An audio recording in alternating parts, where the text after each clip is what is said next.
Malakias 3 verse 13 to 18. Ang pangako. Masasakit ang sinabi ninyo tungkol sa akin, sabi ni Yahweh. Ngunit ang tanong ninyo, ano bang sinabi namin laban sa inyo? Sabi ninyo, walang saysay ang maglingkod sa Diyos.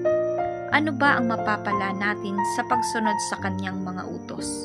O sa pagpapakita natin kay Yahweh na nagsisisi tayo sa nagawa nating kasalanan? Hindi ba't kung sino ang palalo ay siya pang pinagpapala? Hindi lamang nananagana ang masasama, kundi sinusubok pa nila ang Diyos sa paggawa nila ng kasamaan, ngunit hindi sila pinaparusahan. Pagkatapos, nag-usap-usap ang mga taong may paggalang kay Yahweh. Pinakinggan niyang mabuti ang kanilang usapan, kaya ipinatala niya sa isang aklat ang mga pangalan ng mga gumagalang sa kanya.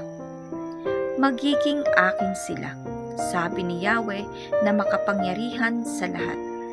Sa araw na ako'y kumilos, itatangi ko sila bilang sariling akin.